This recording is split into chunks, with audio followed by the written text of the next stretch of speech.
Hi everyone, it's Marc de Bruin again from Simplifying Life. Another short video on an additional tool to cope with anxiety and uncertainty in these unprecedented times. And people don't want to hear the word unprecedented anymore, but I'll just keep saying it because they are. We talked about the stop method in one of my other videos and talked about a couple other things in videos after that one.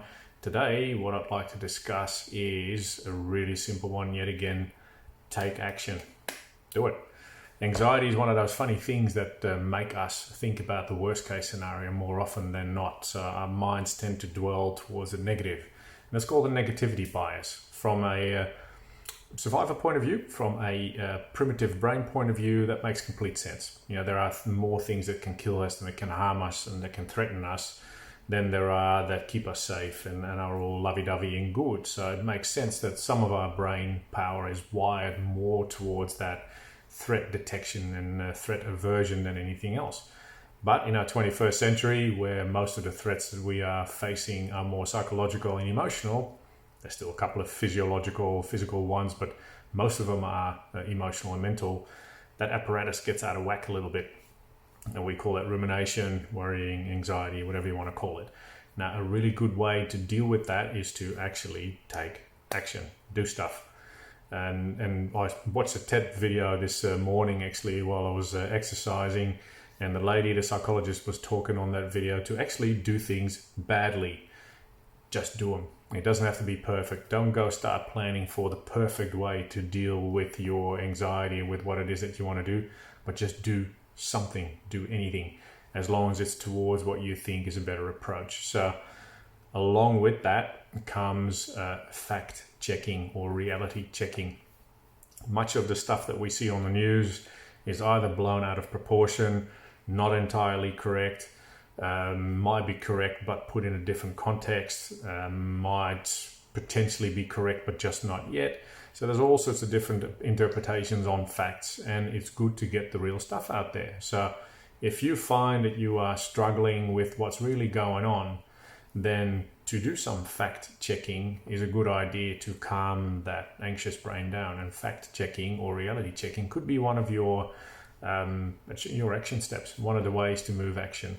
The whole idea behind taking action is that it gives our brain a sense of control, rather than being on the receiving end constantly of what's going wrong or what we cannot control, by us falling forward, even if you will. So do things and do them badly potentially, but by doing them, you can get back into that control sphere where we feel we are managing some stuff. So check your facts, do something that you know makes you feel safe generally.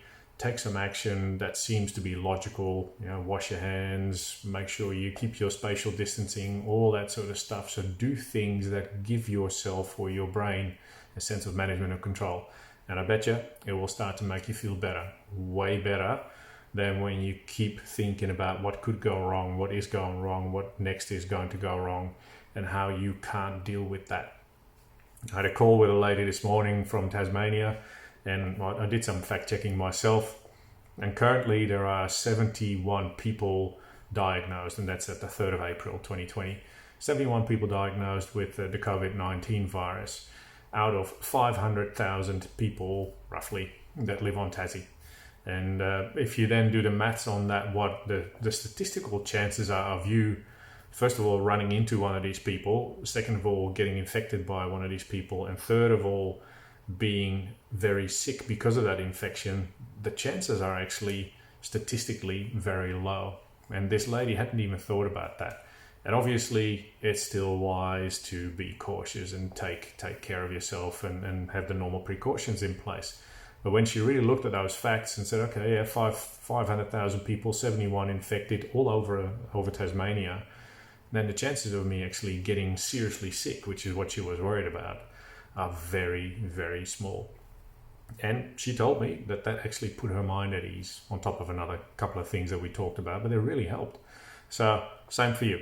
If you feel concerned, make sure you check the facts from all sorts of sources, preferably good sources, not Facebook, for instance, and then do something with that. Do something that you know you can control, that's within your power, within your skill set, within your management set, and put it into practice. Maybe badly, but put it into practice, because doing nothing is worse. So hope that helps. You know where to find me.